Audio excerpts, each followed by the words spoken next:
And then Bootsy Collins, he's been like a mentor to me, and I was a huge fan of his as a kid. And then, like, you know, my friend Brain got him a videotape of me, gave it to Bill Laswell, and Bill Laswell gave it to Bootsy.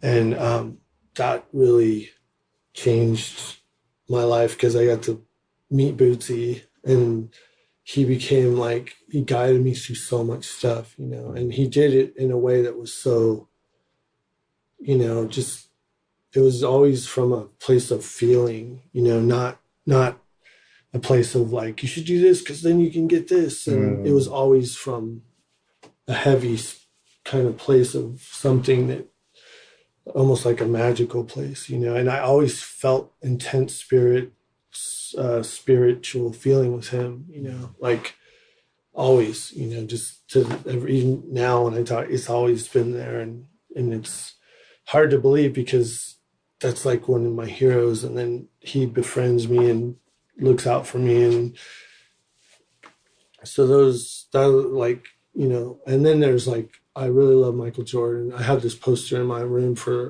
I still have it on my wall. It's like, he just talks about how he, in his career, he's missed all these shots, and over again, I fail, and that's why I succeed. And that poster really just, I love that because it just gives you that feeling of like, you just go for it. Don't see the failure as like a green light and not, you know, a red light, you know, just like, okay.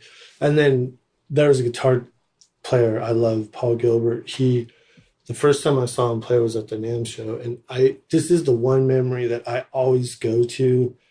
And he was at the NAMM show and he was in a booth and he was playing. And I went there to see Yngwie, who I was like, at that time, his album just came out and he was the baddest. And then Paul was in some booth and he was just it was insane. He was just ripping, you know, and he's just sitting there in this booth, and like, I just never seen, he had so much control, but he was also, it's just like you had said to me one time, a long time ago, the best way to, you know, plant a seed or inspire somebody is by flowing in front of them. Mm-hmm.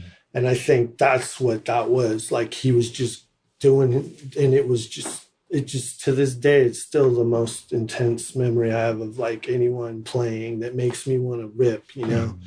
And it's like, I wish I had a video of that, you know, of anything. But, and the crazy thing was I got to know him and he taught me, and I have every lesson I still have all the lessons, and and he really gave me a belief in myself that I needed, because I wasn't around a lot of that. So it was incredible to have. I mean, my parents were super supportive, but you weren't around a lot of musicians. Yeah, well, people that were like, the way he was encouraging, and honestly, more than anything, it was just seeing him and how he, you know, more than even him teaching me, was how he dealt with his environment, because he lived in this tiny little apartment, and it was just, nothing touched him. He wasn't even aware. He just was so focused on playing, and that was so huge, you know. And he just was a great teacher. He is a great teacher, but and at that time I was lucky because he accepted me to take lessons from him.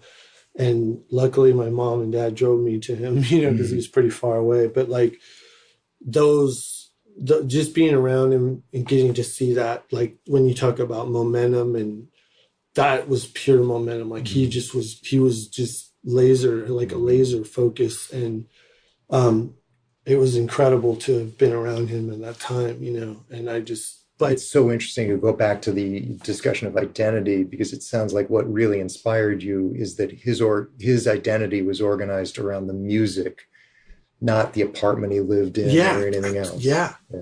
And I mean, even seeing him at that NAMM show in that booth, it was like he was just gone, you know. He was just, I don't know what he would say about it, but to me, that was the baddest thing I've ever seen. Like, because it was just somebody at the peak of what they could do, and they're just doing it, like seeing Michael Jordan or Bruce Lee, or Right. to me it's like there's those moments, like those are kind of things that you just, they don't leave, because at least for me they don't leave my mind, because that was seeing somebody in that flow state, you know. Yeah, you're seeing someone give their all to something. It almost doesn't matter what it is, but when you see someone give everything that they have to someone, to something, it's inspiring. It makes you want to be that good. Yeah, it did, seriously. I mean, I try to get my fingers to look like his fingers, you know. I think my fingers grew after I saw him, because he's got crazy fingers, you know. It's So, amazing. but there's another guitar player, Sean Lane. He passed away, but he's one of the. He's just. It's beyond guitar. He's like just a super, like, no. He's just like from outer space. I don't know. He was probably the most incredible musician I've ever seen or heard, and just like totally, it's beyond what I even can understand. But I got to hang around him a few times, and he was like, he took so much information, and I've never seen anything like that, like where he could just read many books in a day, and he had just like a memory where he could remember everything. And Wow. anyway, that's a whole nother, that's a long story to get into, but he is an insane inspiration.